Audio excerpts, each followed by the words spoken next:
What attracted you to this series from the outset? What attracted me to this series from the outset was that it was an opportunity to explore and revisit and explore Trevor in entirely different circumstances.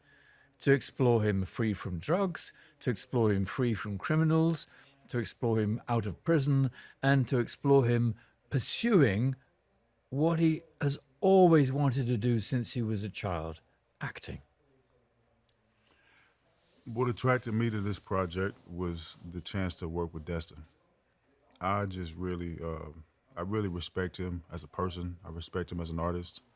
I saw his two films of his, one in Short Term 12 and one called Just Mercy. We also had a general meeting, maybe maybe even a year, I think, before we talked about this. And he was someone who I felt like I really, really wanted to work with.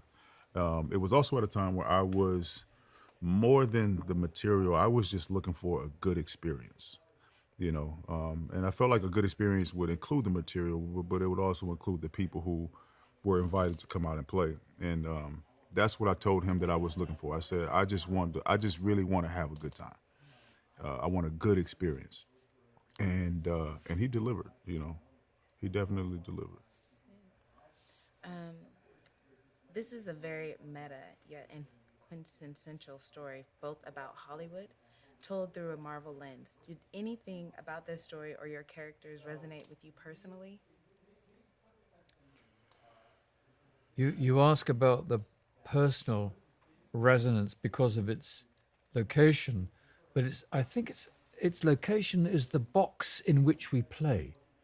And you don't play the box, you play the game within the box. The box itself, the context, like the stage setting, is as you say, Hollywood and Marvel. But within that, it's an entirely human story about friendship, about risk, about danger of discovery, threat of discovery, and search for the genuine self. These are wonderful, universal questions for the audience to be entertained by.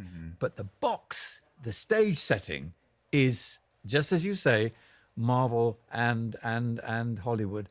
But that really didn't dictate how we approach the material. Yeah. Personally speaking. Sure. Well, what resonated with me about this series was, understanding and remembering what it's like to be an actor who just needed a break. Simon says to his agent Janelle, he says, "I just need you to believe in me."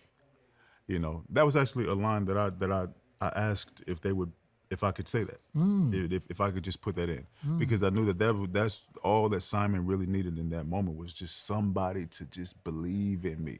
He just needs a chance, and I know what it feels like to just need someone to believe in me. Trust me, I can do it. I think there's so many actors who walk into a room or who leave out of the room having not done their best work, and say, I just need someone to see what I was trying to do. You know what I mean? To just believe in me. And that is, I think, a universal theme that many people will relate to, and I certainly, related to that as well. Tell me about working with series co-creator Destin Daniel Cretton and Andrew Guest.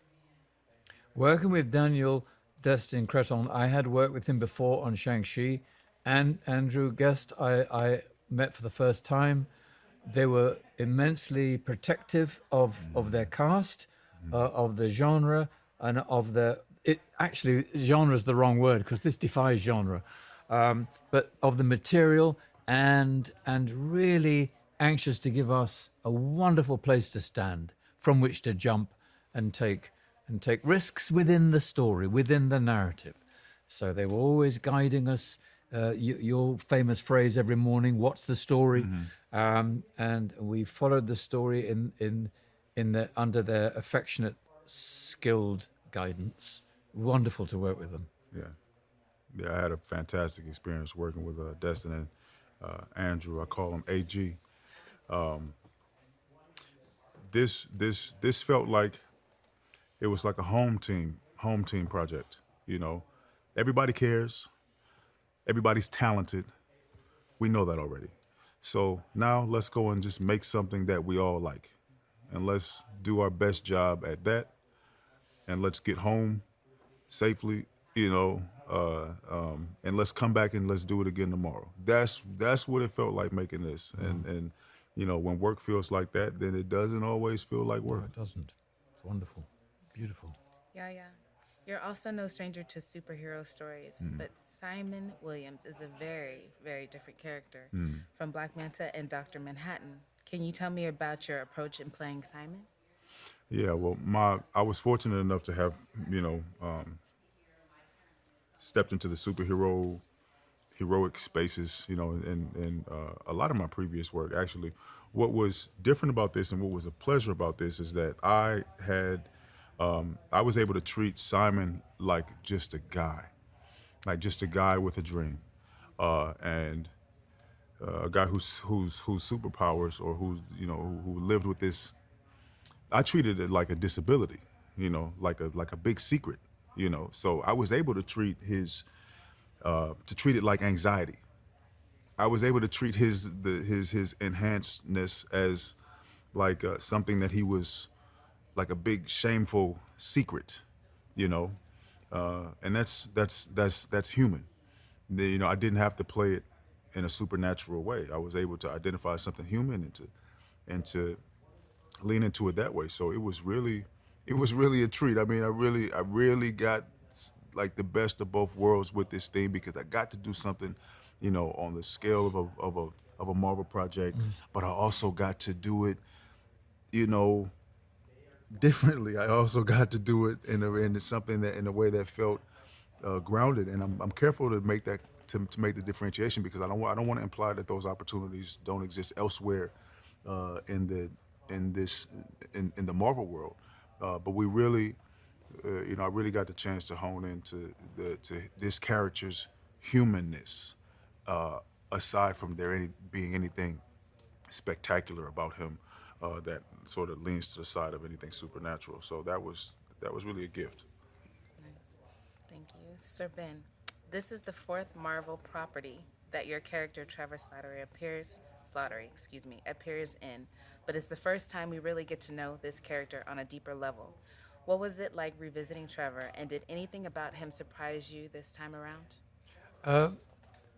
Revisiting Trevor for the fourth time, I think gave me, through the writing and through the actors' relationship, it gave Trevor an opportunity to express his profound love of Shakespeare and the English language. And that to inhabit this series with that flavor for Trevor and for me was really gratifying. There's not a lot of Shakespeare in Iron Man 3, nor in All Hail the King, nor in Shang-Chi, but it was allowed to creep in quite strongly, and often opportunities for Trevor to quote Shakespeare as part of handing on something about acting to a colleague. It's about handing on, and it was a wonderful thing to hand on to Yahya stroke Simon through Trevor stroke Ben. Love that. I have one last question. What do you both hope fans take away from the series? I don't know whether I hope that fans will take anything away from the series other than sparking some thought in their head that they wouldn't be sparked if they didn't see the series. I think this series is going to ignite all kinds of sparks, just to stimulate and entertain. Yeah. What do I hope fans and viewers take away from the series? Honestly, I haven't gotten that far yet, but I hope that they watch.